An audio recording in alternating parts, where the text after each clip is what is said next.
Começa agora mais um programa na Sala de TV. E hoje vamos falar sobre cinema.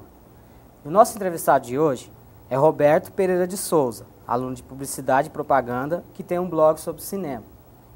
Obrigado pela presença, Beto. Beto, quando foi que você começou a se interessar por cinema? Bom, assim, o gosto por cinema já existe desde criança. Agora, interessar pelos bastidores ou essas coisas que acontecem atrás das telas, tudo que desenvolve atrás de um filme, isso daí foi através da adolescência. Você foi acompanhando revistas ou matérias. Na época não tinha o DVD, né?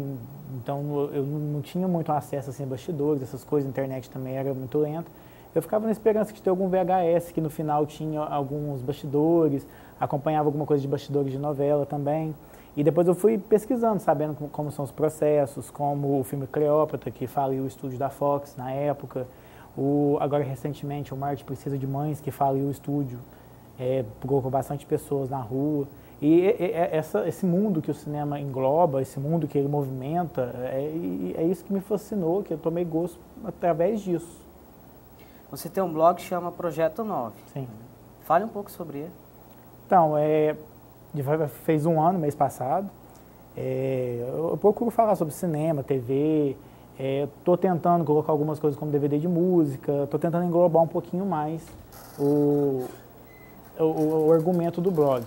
Mas contudo, o foco ainda continua sendo o cinema. Começou com uma crítica que eu tinha feito do Homem de Ferro, assisti o filme. Não achei legal.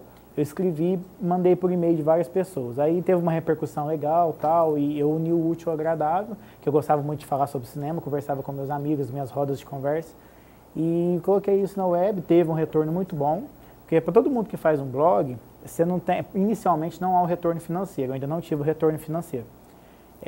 Então, inicialmente, você está fazendo uma coisa que você gosta, escrevendo sobre alguma coisa que você gosta, e é aquilo que te motiva.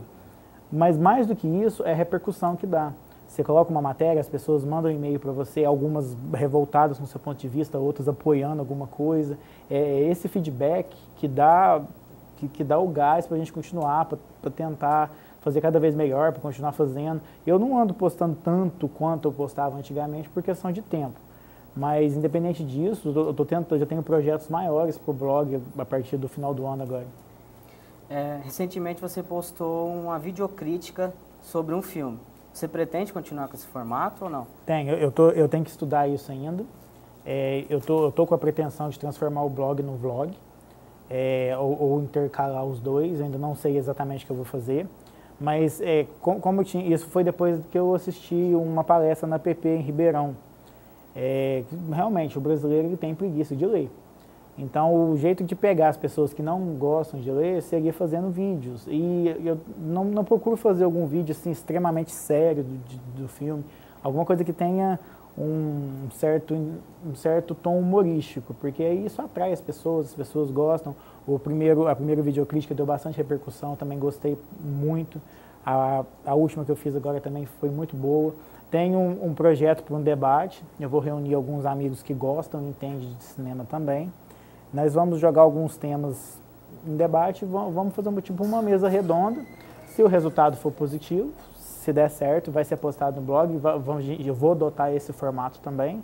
Mas tudo isso vem em questão de tempo, planejamento, eu tenho que estudar também as formas de divulgação, o que eu posso e não posso fazer, e principalmente o que o povo quer ou não ver.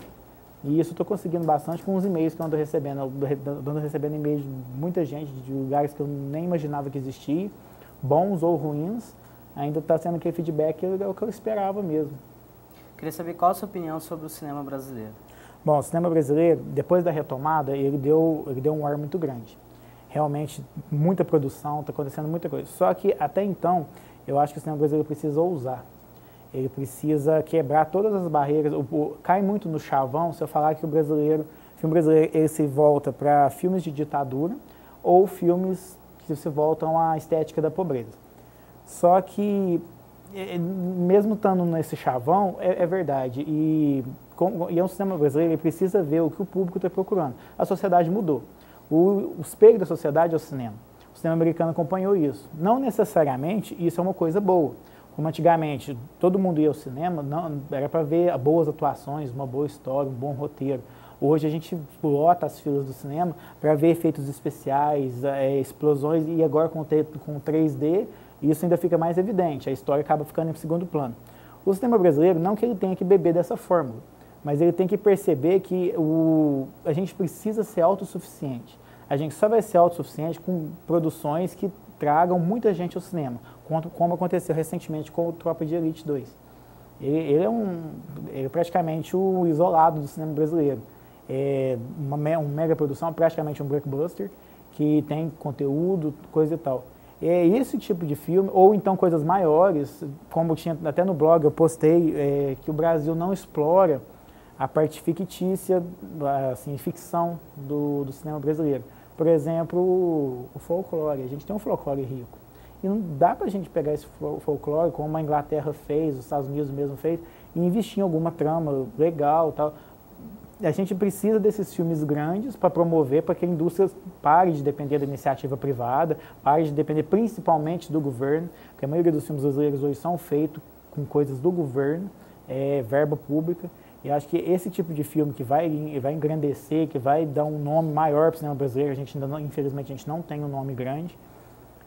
O Fernando Meirelles foi o melhor nome que a gente teve, e já começou a fazer seus trabalhos lá fora, o Jardineiro Fiel, o Ensaio sobre a Cegueira.